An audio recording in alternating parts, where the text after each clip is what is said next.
그렇게 이해를 하시면 되겠습니다. 자, 제1계명을 봅니다. 3절입니다. 시작. 너는 나 외에는 다른 신들을 내게 두지 말라. 원문을 지경합니다. 너는 내 얼굴 앞에서 다른 신들을 잊게 하지 말라. 잊게 하지 말라. 나 외에는 말은 내 얼굴 앞에서, 내 얼굴 앞에서를 좀 더 의역을 하게 되면 나를 대신하여,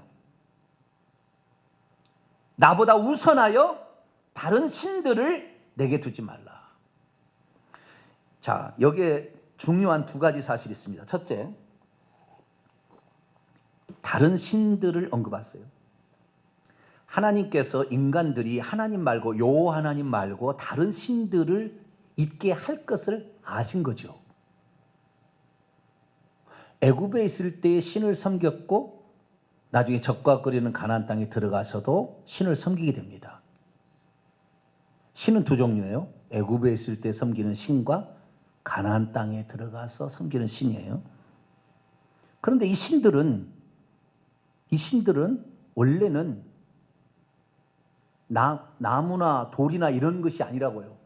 그들이 상상으로 만드는 어떤 건데 상상이 아니죠. 하늘에서 천사가 이 땅에 내려와서 보이지 않으니까 능력을 가지고 있잖아요. 시편 103편 20절 이하에 보면은 능력이 있어 여호와의 말씀을 이루는 너희 천사여 여호와를 송축하라. 능력이 있어서 사람들보다 훨씬 뛰어난 능력을 가지고 있으니까 그를 신처럼 뛰어받드는데 거기서 그 제사장이라는 사람에게 영매처럼 들어가서 어떤 정보를 알려주고 무당에 들어가서 정보를 알려줘서 상대방을 그것으로 딱 붙잡고 움직인다 그 말이에요. 그런 사람들이 이 제사장이 과거에는 추장들이 되고 대표자가 되고 또 이것이 나중에는 분리가 돼서 이렇게 갑니다만은 어쨌든 이 정보를 알려주는 거 이게 천사들이란 말이에요. 보이지 않는 세계에서 내려온 천사들인데 이런 천사들이 하나님을 대신하는 존재로서 활동할 것이다 라고 주님께서는 이미 내다보고 다른 신들, 여기 신들은 엘로힘입니다. 그래서 신이 없다는 게 아니에요. 신이 그 신의 역할을 하는 신은 없어요. 하나님 말씀에 하면 신은 하나님 외에 다른 신은 없으나 그 신적인 역할을 하는 존재가 있느니 이것이 천사들인 거예요. 이 천사들이 신적인 역할을 감당하는 이 타락한 천사의 루시퍼죠. 대장은 귀신들입니다. 이런 것을 절대 네 신으로서 숭배해서는 너는 반드시 이 광야에서 엎드려 죽는다. 너는 절대 천국 못 들어간다. 이것을 말해주고 있는 것입니다. 자, 시편 82편을 볼까요? 시편 82편. 정확히 얘기합니다, 하나님. 이 1계명은 하나님 외에 다른 신 없다. 하나님만 한 분이시고 그분만 전능자고 그분만 하나님이시다. 라는 말과 더불어서 다른 신들을 우리가 마음에 둘 거라는 걸 예상하고 하신 얘기다. 그럼 그 신들의 정체는 뭐냐? 정체를 말하는 거예요. 자, 82편 1절입니다. 시편 82편 1절 시작. 하나님은 신들의 모임 가운데 서시며 하나님은 그들 가운데 재판하신다. 하나님은 신들의 모임 가운데 서시며 하나님은 그들 엘로힘 가운데에서 재판한다. 원문에는 엘로힘 가운데라고 되어 있어요. 그러니까 이 하나님께서 천국에서 구약에는 천국의 하나님 보좌의 앞에 성도들이 있었어요? 없었어요? 구약 시대에 천국에 들어가서 하나님 보좌에 서 있는 성도들이 있어요? 없어요? 없어요. 없어. 예수님이 하나님 보좌에 들어간 첫 열매, 그 다음에 구약 성도를 한꺼번에 부활승천할 때 데리고 들어갔고 그 다음부터 죽을 때부터 올라가는 거예요. 그냥 구약 시대는 한 번도 성도들이 하나님 보좌 앞에 있다는 것이 환상으로 나타난 적이 없어요. 단 한 번도 존재하지 않아요. 아직 안 들어갔어요. 낙원에 있었겠죠. 아직 안 들어갔어요. 그러니까 근데 그러면 그 옆에 누가 있었느냐? 신들이라고 지칭되는 천사들이 있었다. 그러면 천사들이. 이 천사들이 신적인 역할, 하나님을 대신할 역할을 했으니까 꼭 신의 역할이죠. 그래서 신들처럼 일을 했다는 거예요. 자, 그들은 어떻게 이름이 불렸느냐? 6절입니다. 82편 6절. 읽습니다. 시작. 내가 말하기를 너희들은 신들이며 엘로힘이며 다 지존자의 아들들이라 일컬어. 지존자, 지극히 높으신 하나님의 아들들이라 하였으나. 그러니까 천사들이 구약시대는 하나님의 아들들의 역할을 한 거예요. 그래서 이 천사들이 계속 나옵니다. 그러면 누구만 지존자냐? 83편 18절입니다.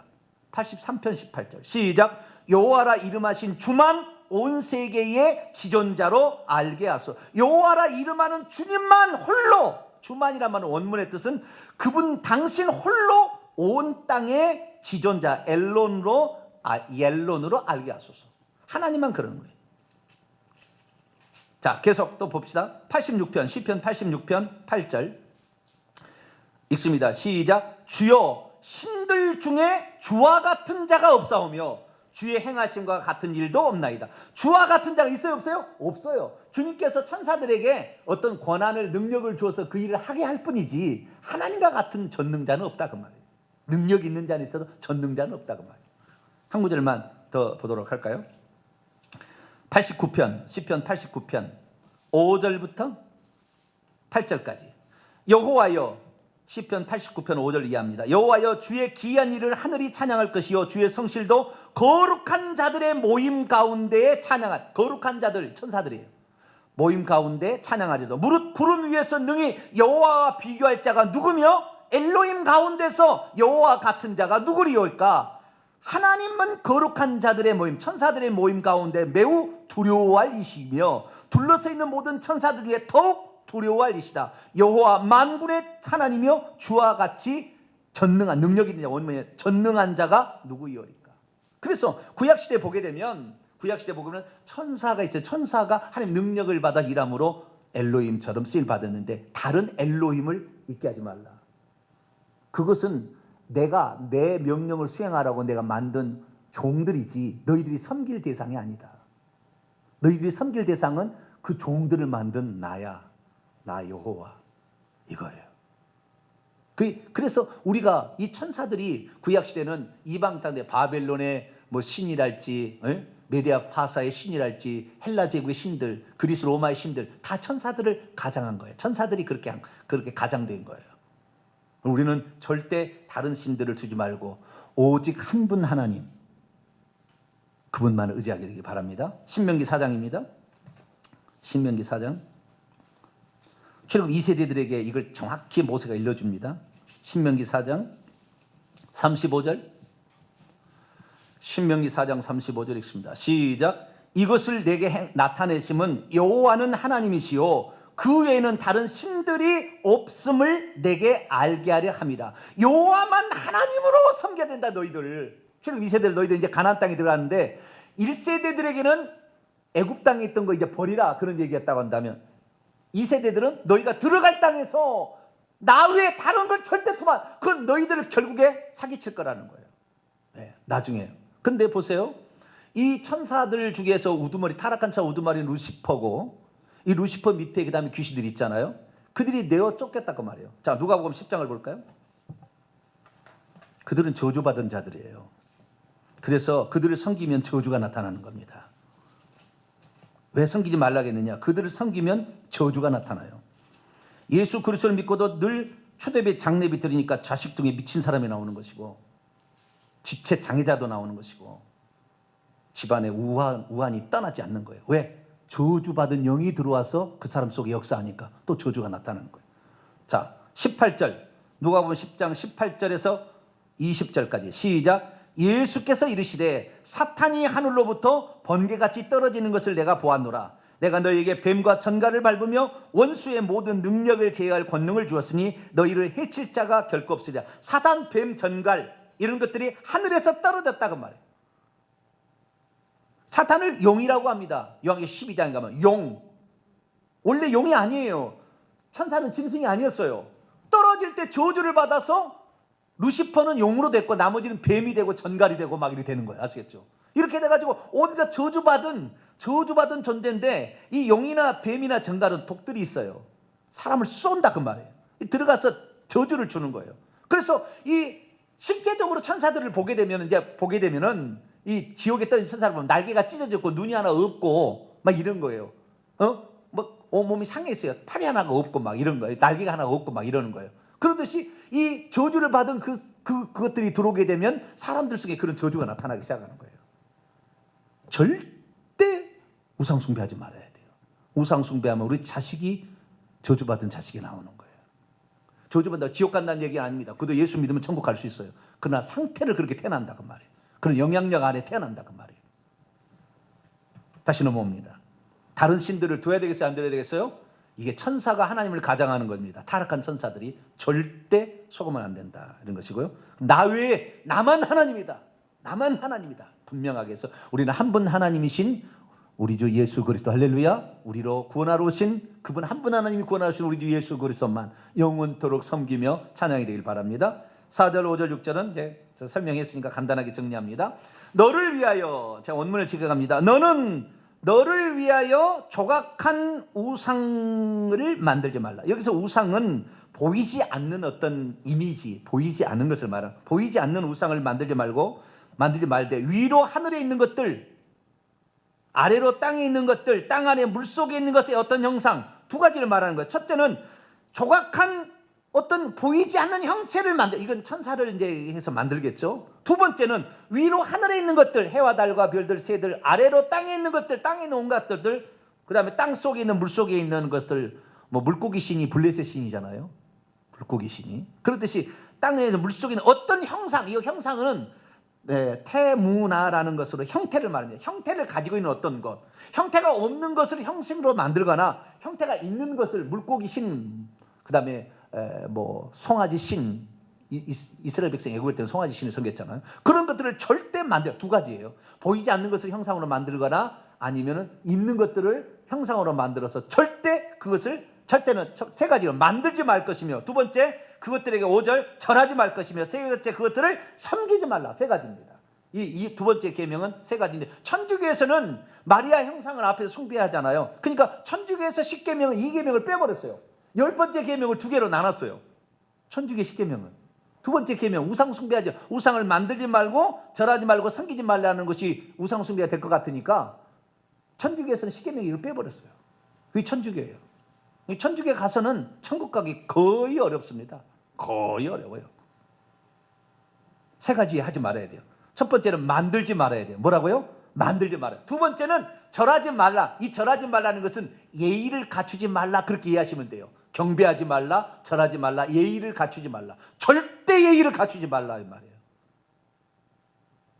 죽은 자들 이미 천국 가고 지옥 가고 없잖아요. 거기서 국가고지를 바치면, 예의를 갖추게 되면 받을 상대가 없으니까 예의를 갖추니까, 예의를 드리는 존재, 예의를 받으려고 하는 존재가 온다 그 말이에요. 원래는 없었는데 자꾸 하니까, 절을 하니까 온다 그 말이에요. 그것이 귀신인 거예요. 그래서 가장 슬피 우는 사람 속에 쏙 들어가서 그때부터 저주가 나타나는 거예요. 저주받은 영이니까.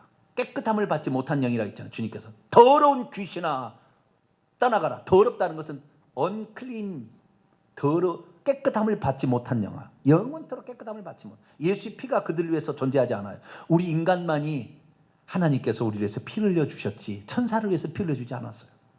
우리는 감사해야 돼요. 절하지 말며 그것들을 섬기지 말라는 것은 습관처럼 된 거예요. 그 앞에 두 번째 행위가, 이 하는 행위들이 습관화됐을 때를 섬긴다고 표현하는 거예요. 섬긴다는 건 예배한다는 거예요. 그러니까 아예 이제 습관이 돼버린 거예요. 습관처럼 돼버린 거예요.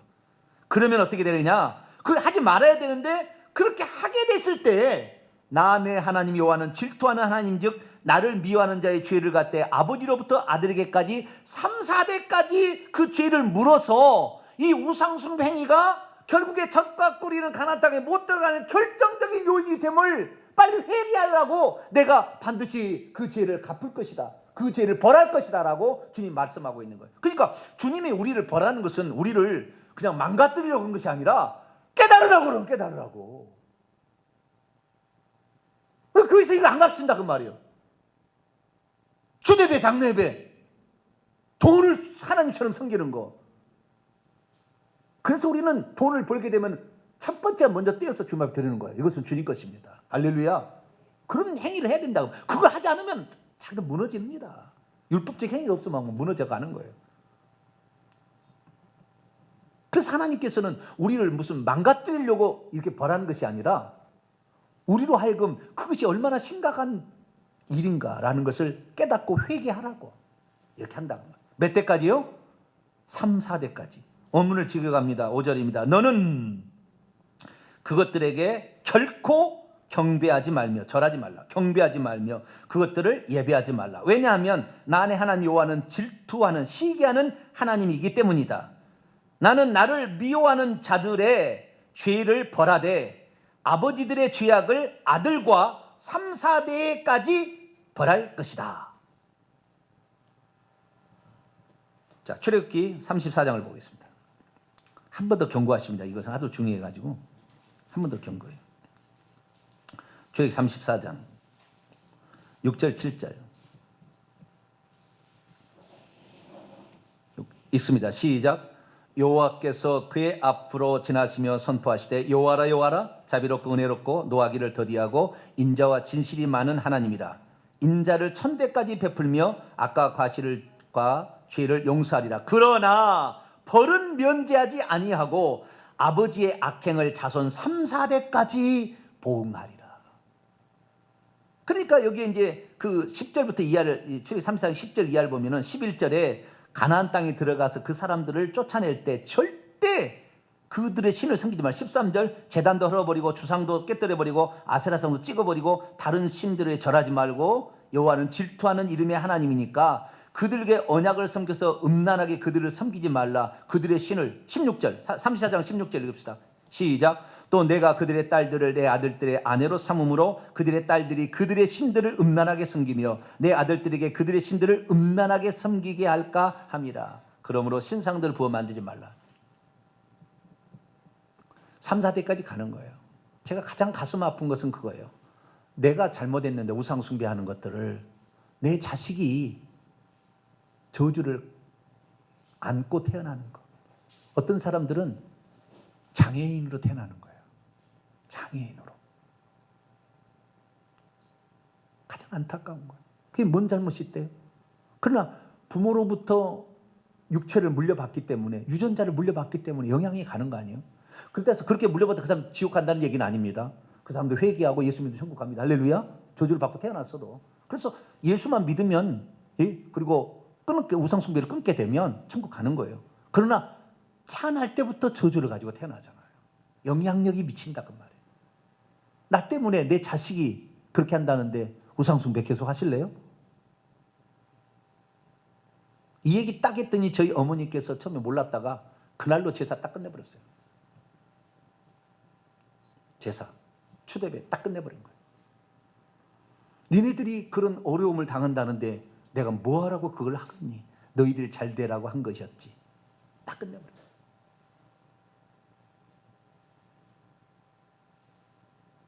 두아디라 교회 이 상황만 한번 이제 마치도록 하죠. 요한계시록 2장 결정타예요. 결정타. 어떤 저주들이 임하는지가 나와 있어요.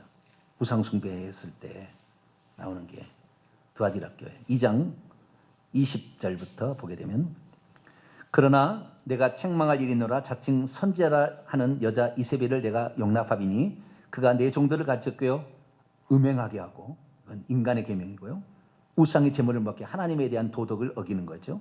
우상의 제물을 먹게 하는도다. 내가 그녀에게 회개할 지혜를 주었을 때 자기의 음행을 회개하고자. 음행은 육체의 음행은 이 땅의 음행이지만 영적인 음행은 우상을 숭배하는 거예요. 22절부터 보면은 볼자다 내가 그녀를 침상에 던져. 첫째는 질병의 침상에 던져지는 거예요. 왜? 불치병 이런 게 걸리느냐? 우상 숭배를 하기 때문에. 또 그녀와 더불어 간음하는 자들은 만일 그의 행위를 회개치 않냐면 큰 환난, 심각한 환난에 던져지는 거예요. 세 번째, 내가 사망으로 그녀의 자녀를 죽이리니. 자식이 비명행사 죽어요. 교통사고로 갑자기 뇌가 깨져 죽고. 왜 그러느냐? 부모의 우상 숭배 때문에. 부모의 우상 숭배 때문에. 이게 심각한 거예요. 그래서 이거 제발 하지 마라. 우상 숭배는 이렇게까지 큰 것이다 라는 것을 우리에게 말해주는 거예요. 1계명과 2계명의 차이라고 말. 1계명은 다른 신들 어떤 상상의 생각 가운데 있는 것에 조명이 됐다면 이 두 번째 우상을 하는 것은 보이는 것을 만들어서까지 하는 거예요. 그게 더 심각한 거예요. 의도적인 게 많잖아요. 더. 그래서 하나님은 1계명에 대해서 잘못하면 무슨 벌을 준다는 얘기는 없는데 2계명 더 심각하게 하는 거에 대해서 반드시 징계를 때리겠다 이렇게 얘기하고 있다는 거예요. 그래서 이렇게 우상을 숭배하면 신약성경에 보면은 뭐예요? 절대 하나님 나라를 유업으로 받을 수가 없다라는 것을 말해주고 있습니다. 그래서 우리가 천국에 들어가기 위해서는 어떻게 할 것이냐? 우리가 하나님 위에, 여호와 하나님, 예수 그리스도 한 분 하나님 위에 다른 신들은 다 타락한 천사가 가장하는 거니까 그들은 쫓겨날 때 이미 저주를 받은 채 있기 때문에 그들을 섬기면 내가 저주를 받고 나만이 아니라 3, 4대까지 저주가 내려간다. 2대 내려갔다가 예수 믿고 3대까지 내려갔는데 4대 가서 또 우상 숭배를 하게 되고 안 믿게 되면 저주가 다시 또 그렇게 넘어가는 거예요. 이 천사는 수명이 없잖아요. 6,000살 이상 살았잖아요. 얼마든지 넘어가는 거예요. 기다리고 있다가 얼마든지 넘어가는 거예요. 그래서 우리는 하나님만, 예수 그리스도만 하나님이 할렐루야. 이 마음을 품고 십계명을 안 지켜서 천국까지 못한다. 정확히 아시고 예수님만 섬기는 저와 여러분 되시기를 간절히 바랍니다. 거룩하신 하나님 감사합니다. 얼마나 많은 사람들이 십계명을 무시하고 예수만 믿었으면